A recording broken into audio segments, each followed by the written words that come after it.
Жоғары жетістік формуласы қарапайым ғана.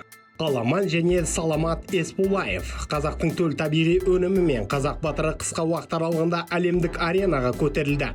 Аламан өнімдері бұл тиімділіктің кепілі. Бұл допинг емес, бұл табиғи күшіңізді арттырушы. Көз алдымызда хас шебер ММА-да жасаған алғашқы қадамынан бастап дүниенің беделді ұйымында үздік 5 жауынгер қатарына кіріп отыр. Алда енді тек чемпиондық жекпе-жектер.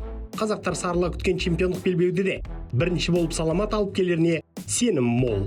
Ал бұл жолда оның сенімді көмекшісі болған Аламанның пайдасына көз жеткізер сәт келді. Біздің өнімді пайдаланып чемпион бол. Ол сенің де қолыңнан келеді. Ассалаумағалейкум. Қалдарыңыз қалай, қадірменділер? Бүгін мен Алматыда өтетін ерекше спорттық оқиға жайлы айтқым келіп тұр. Бүгіндері оңтүстік астанамызда әлемге аса танымал жауынгерлер жүр. Американдық Энтони Петтис пен бразилиялық Диего Брандау секілді файтерлер жаңадан құрылған Orda Global Fight бірінші турниріне қатысатын болады. Бұл шындығында да ерекше масштабты турнир. Ашыла салысымен мұндай биіктен бастау еліміздегі басқа лигалардың қолынан келмеген нәрсе. Әзірге мен бұл ұйымның құрылтайшыларын біле алмадым. Не болса да, мызғымас тұлғалар тұрған секілді басы-қасында алғашқы турнирлерінде букмекерлік кеңсемен келісімшарт жасасып, мұндай жұлдыздарды шақыртуды әзірге миым қорыта тұр. Кештің басты жекпе-жегінде Энтони Петтис қазақстандық Әділ Боранбаевпен төбелеседі. Петтис деген кім екенін ММА қауымдастығы бірден танитындығы анық. Американдық аралас жекпе-жек өнеріндегі ең танымал спортшылардың бірі. Ол UFC және WEC ұйымдарында өнер көрсетіп, жанкүйерлер арасында Showtime деген лақап атпен белгілі болды. Энтони Петтис өзінің ерекше техникасымен, жылдамдығымен және әсерлі соққыларымен танылды. Петтистің ең үлкен жетістіктерінің бірі UFC жеңіл салмақ дәрежесінің чемпионы атануы. Ол 2013 жылы Бенсон Хендерсонды жеңіп чемпиондық белбеуді иеленді. Сонымен қатар ол WEC ұйымының соңғы жеңіл салмақтағы чемпионы болды. Энтони Петтис ММА тарихындағы ең әдемі және есте қалған сәттердің бірін жасады. 2010 жылы Бенсон Хендерсонға қарсы жекпе-жекте ол тордан секіріп барып тепкен әйгілі Showtime Kick әдісін орындады. Бұл соққы бүкіл спорт әлемінде үлкен танымалдыққа ие болды.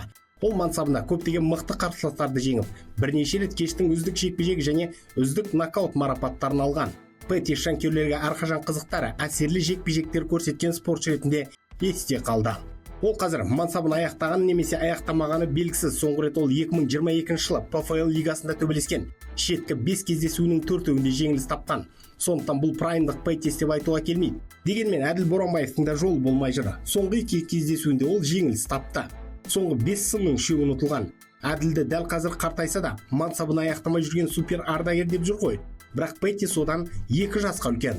Энтони 39-да, Әділ 37-те. Сондықтан біздің жігіт шынымен де атақты оппоненттің алдында бала болып тұр.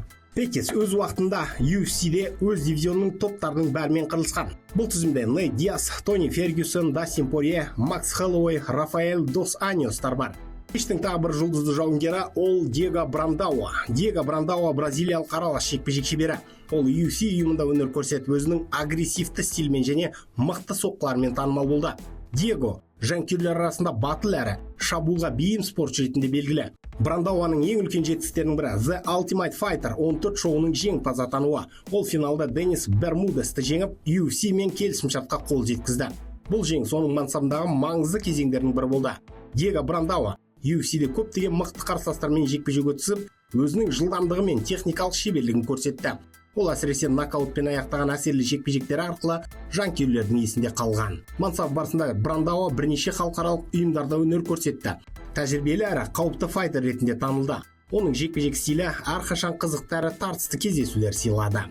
Қазіргі таңда Диего Брандау Karate Combat ұйымында өнер көрсетеді.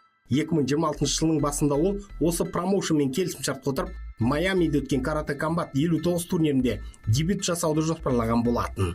Сонымен қатар Диего Брандау халықаралық ММА ұйымдарында да жекпе-жектер өткізіп жүр. Ол ақштағы әйгілі Jackson Wink ММА Академи командасында жаттығады. 39 жастағы Брандауда қазір 3 жеңіліс бар. Соңғы рет ол Қазақтан жеңіліс тапқан Алаш Прайдта оны қаршыға Даутбек техникалық нокаутпен ұтқан.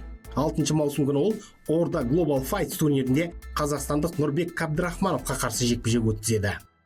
Нұрбек ақтөбелік танымал файтер, Найза лигасының чемпионы, тәжірибелі спортшы, дегенмен оның шетелдік ұйымдармен байланыс құруы қиындық туындатып жүр.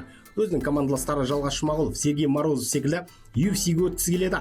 бірақ шешуші сәттерде жеңіліп қалады. Бір нәрсе жетпейді еркін күш клубының өкіліне. Ал орда Global Fightқа келер болсақ, бұл лиганың болашағы қандай болады дегенге әзір еш нәрсе айта алмаймыз. Бастамасы жақсы енді. Ары қарай да осындай сапалы кештер ұйымдастыруды жалғастырса, кім біледі, ел ММА-сының локомотивіне айналуы мүмкін ғой. Дегенмен әзірге асықпаймыз. Ақырын күтеміз. Талай лигалар болған, бізде ашылмай жатып жабылған. Әйтсе де орда лигасына ұзақ өмір тілеймін. Бейнематериал ұнады ма, онда лайк басыңыз, пікір қалдырыңыз. Бұл біз үшін маңызды. Арнаға жазылып қоңыраушаны басып қойсаңыздар, соңғы жаңалықтарды бірден біліп отырасыздар. Уақытта тауып тамашалағандарың үшін рахмет. Қазақ батырларының жеңісті жорықтары молынан болсын.